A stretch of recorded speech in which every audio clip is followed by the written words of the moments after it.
வணக்கம் உறவுகளே. இன்றைக்கும் பார்த்தீங்கன்னா ஒரு அருமையான சமையல் காணொளி தான். என்ன காணொலின்னு பார்த்தீங்கன்னா, நாங்கள் இந்த மரவள்ளி கிழங்கை வச்சு வடை தான் இன்றைக்கு சுட போகிறோம்.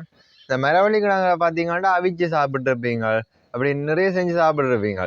ஆனால் வடை சுட்டு பெரும்பாலும் சாப்பிட்ருக்க மாட்டீங்கன்னு தான் நினைக்கிறேன். ஆனால் இன்றைக்கு நாங்கள் இந்த மரவள்ளி கிழங்கை வச்சு வடை தான் சுட போகிறோம். அந்த காணொலியை தான் நீங்கள் இன்றைக்கு பார்க்க போகிறீங்க. வாங்க அப்படியே காணொலிக்குள்ளே போகலாம். நாங்கள் இப்போ மரவள்ளி கிழங்கு வடை செய்கிறதுக்கு இந்த மரவள்ளி கிழங்கு நல்ல வடிவாக உரிச்சு எடுக்க போகிறோம். எங்களுக்கு நல்ல கிழங்குன்னா நல்ல வடிவாக உறிஞ்சி வரும். அவிஞ்ச நல்ல மாப்பிடியான கிழங்குண்டா இப்படி உரிக்கணும் நல்ல வடிவாக. இது நல்ல கிழங்கு, நாங்கள் எடுத்துருக்கிற கிழங்கு நல்ல கிழங்கு.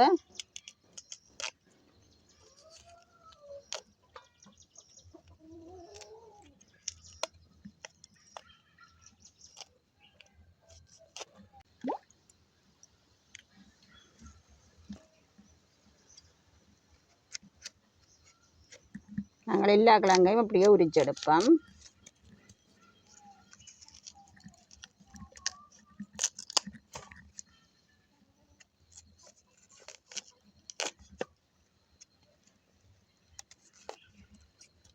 மரவள்ளி கிழங்கில் பல வகையான சாப்பாடுகள் செய்யலாம்.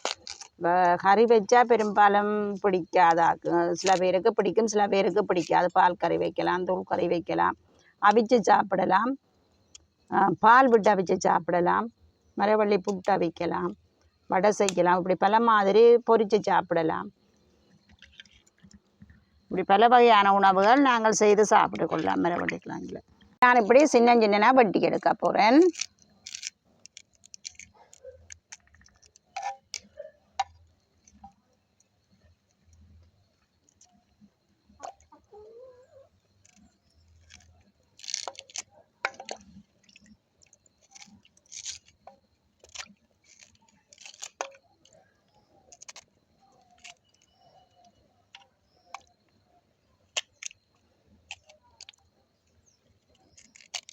அடுப்புக்குள்ளே இருக்கிற இந்த இது எடுத்தால் சரி, மற்றும்படி பிரச்சனை இல்லை.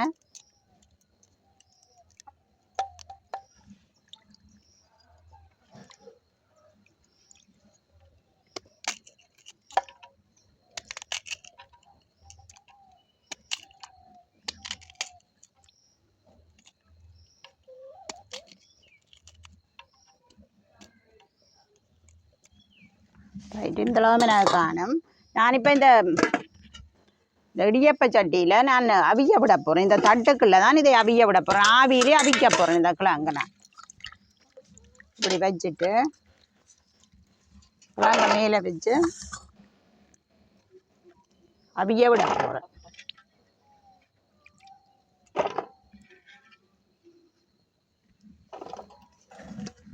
இப்படியே நல்லபடியாக மூடிட்டு எங்களுக்கு அடுப்பு எரிஞ்சு கொண்டு இருக்குது, அடுப்பில் வச்சு அவிய விடுவோம்.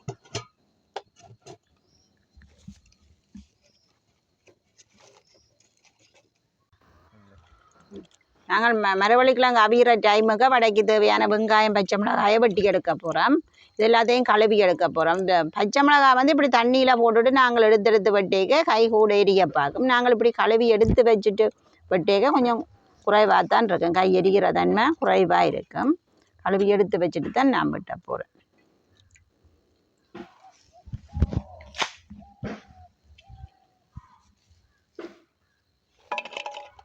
நான் வடைக்கு நல்லா சின்ன சின்னனாக தான் வெட்டி எடுக்க போகிறேன். இப்படி குட்டி குட்டியாக வெட்டினா சரி.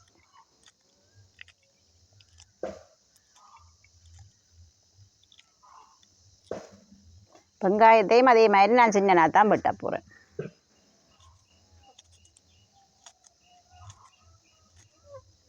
இப்படி எல்லாத்தையும் நாங்கள் வெட்டி எடுப்போம். தேவையான அளவு கருவேப்பும் எடுத்துக்கொள்ள போகிறோம். இது கருவேப்பு நான் முறிஞ்சு கழுவி எடுத்துட்டேன். இனி வெட்டு சேர்க்க போகிறேன். இதுக்குள்ள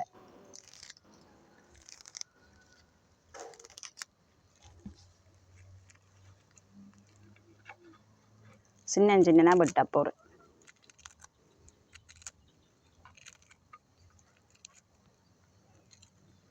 கருவேப்பு சில பேர் இல்லையா முழுசாக போட்டால் தூக்கி எறிஞ்சிடுவேன். நான் சின்ன சின்னனா போட்டால் அது தெரியாத சாப்பிட்டுடுவேன் நம்ம அப்படியே கருவேப்பிலையே. நாங்கள் இதை அவிச்சு கொண்டு கேட்க மழை வந்துட்டு நாங்கள் எல்லாத்தையும் தீ கொண்டு உள்ளுக்கு வந்துட்டோம். இப்போ உள்ளுக்கு வச்சு தான் நாங்கள் அவிச்சு கொண்டு இருக்கிறோம். திறந்து பார்ப்போம். இப்போ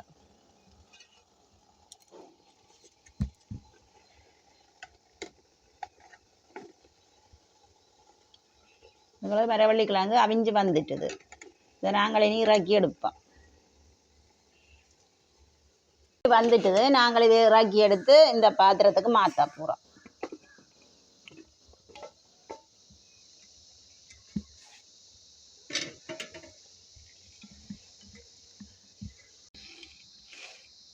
இதை நாங்கள் இப்போ நல்ல வடிவாக மசிச்சு எடுப்போம். இங்கே நல்லா அவிஞ்சிட்டுது எங்களுக்கு கிழங்கு, நல்ல மாப்பிடியான கிழங்கு தானே, நல்ல வடிவாக அவிஞ்சு வந்துட்டுது. இதை நாங்கள் நல்ல வடிவாக இப்படி மசிச்சு எடுக்க போகிறோம்.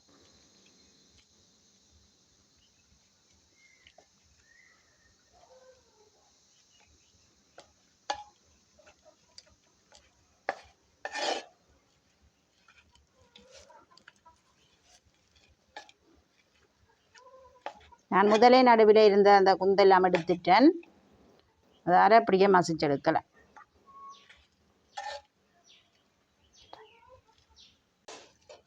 நாங்கள் இப்போ இந்த மரவள்ளி கிழங்கு நல்ல வடிவாக மசிச்சு எடுத்துட்டோம். இதோடு எடுத்து வச்சிருக்கிற பச்சை மிளகாய், வெங்காயம், கருவேப்பிலை எல்லாத்தையும் நான் இதுக்குள்ளே சேர்த்துக்கொள்கிறேன்.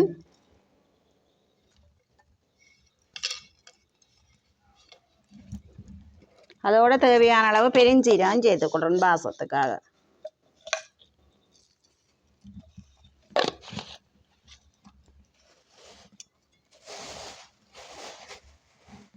நான் இந்த வடை முறுமுறுப்பு தன்மையாக இருக்கிறக்காக இதால் ஒரு கரண்டி ரவை சேர்த்துக்கொள்கிறேன். அதோட ஒரு கரண்டி கோதுமை மாவும் சேர்த்துக்கொள்கிறேன்.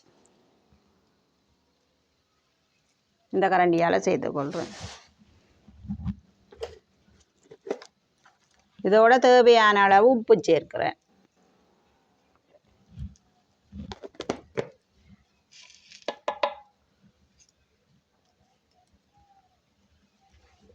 எல்லாத்தையும் சேர்த்து குழச்செடுத்தோம்னா சரிண்ணா.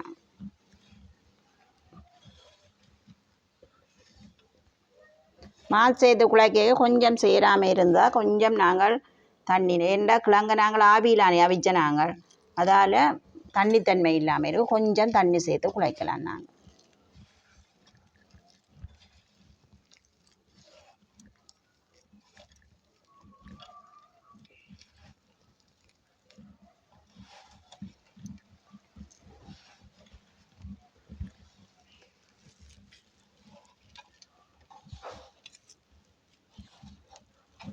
எல்லாம் சேரக்கூடியதாக நாங்கள் வடை தட்டி போடக்கூடியதாக குழப்பட்டு வந்தோன்னா சரி.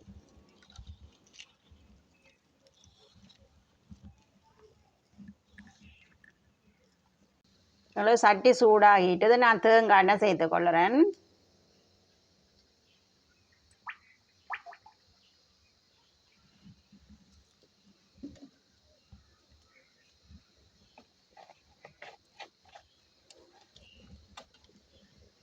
எண்ணெய் நல்லா சூடாகினா தான் வடை டக்கண்டு பொரிஞ்சு வரும். கொஞ்சம் சூடாகட்டும்.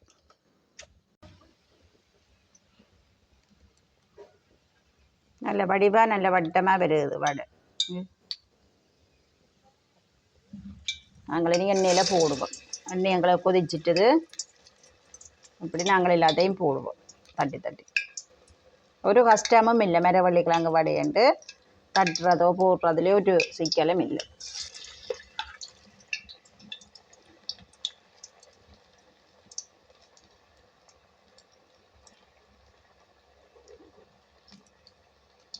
உளுந்து வடையை விட நல்ல வட்டம் வட்டமாக வரும் இது.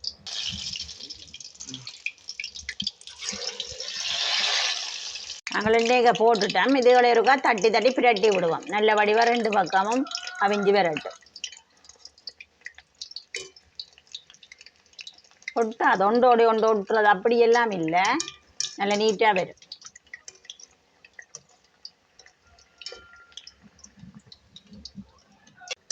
எங்களுக்கு வடை நல்லா பொரிஞ்சு வந்துட்டுது. இதை நாங்கள் இனி எடுக்க போகிறோம்.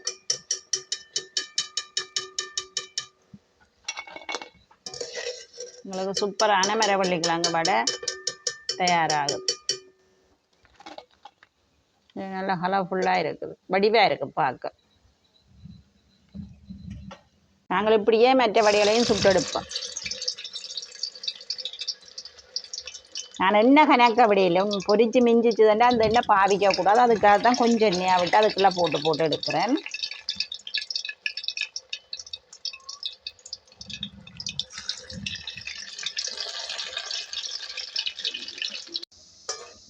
எங்களுக்கு அடுத்த தினம் போட்ட வடையும் பொரிஞ்சு வந்துட்டுது. இதே சின்ன ஆக்கள் இந்த மரவள்ளி கிழங்கு சாப்பிட விருப்பம் இல்லாதாக்கள் இப்படி வடை செய்து கொடுத்தால் அல்லது மரவள்ளி கிழங்கு சிப்ஸ் அப்படியானதான் விரும்பி சாப்பிடுவோம். இப்போ மரவள்ளி கிழங்கு கறி அவிச்ச மரவள்ளி கிழங்கு அதை பெருசாக விரும்ப மாட்டினா இப்படி என்றால் நல்ல விருப்பமாக சாப்பிடுவேன். இப்போ சாப்பிட பிடிக்காத பிள்ளைகளுக்கு நாங்கள் இப்படி செய்து கொடுக்கலாம்.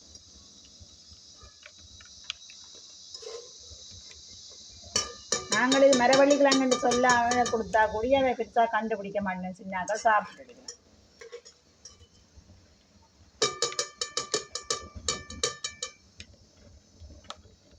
இப்போ பார்த்தீங்கன்னா நாங்கள் மரவள்ளி கிழங்குல நல்ல வடை சுட்டு எடுத்துட்டோம். இந்த வடை பார்த்தீங்கன்னா நல்ல முரண்டு வந்திருக்குது. மற்ற அந்த உளுந்து வடை இப்படி வராதான் இந்த மரவள்ளி கிழங்கு நல்ல முரண்டு வந்திருக்குது. இதை நாங்கள் சாப்பிட்டு பார்ப்போம் எப்படி இருக்குதுண்டு. கடிக்க நல்லா பொரிஞ்சு வடிவாக கடி வருது. நல்ல டேஸ்டாகவும் இருக்குது இந்த வடை. இந்த உளுந்து வடையிட்டாலையும் இந்த டேஸ்ட் மாறுது தான் மரவள்ளி கிழங்குன்ற வழியாக. அந்த டேஸ்ட்டும் மாறுது நார்மலாக, ஆனால் வடை இந்த டேஸ்ட்லேயே இருக்குது. இந்த சின்ன பிள்ளைகளெல்லாம் மரவள்ளி கிழங்கு பெருசாக விரும்பி சாப்பிட மாட்டோம்னா இது மாதிரி வடை சுட்டு கொடுத்தா மரவள்ளி கிழங்குல இருக்க சத்தா வேக போகும். மரவள்ளி கிழங்கு செஞ்சு சொல்லாம கொடுத்தா சாப்பிட்டு வித்தியாசமே கண்டுபிடிக்க மாட்டோம், அப்படி இருக்குது. அப்போ இது மாதிரி மரவள்ளி கிழங்கு உங்களோட வீட்டு எங்கேயாச்சா இது மாதிரி மரவள்ளி கிழங்கு வடை செஞ்சு சாப்பிட்டு பாருங்க. அப்படி நல்லா இருக்கும் இந்த மரவள்ளி கிழங்கு வடை. அப்போ நாங்கள் இதோட இந்த காணொலியை முடிச்சு கொள்வோம். பாய்.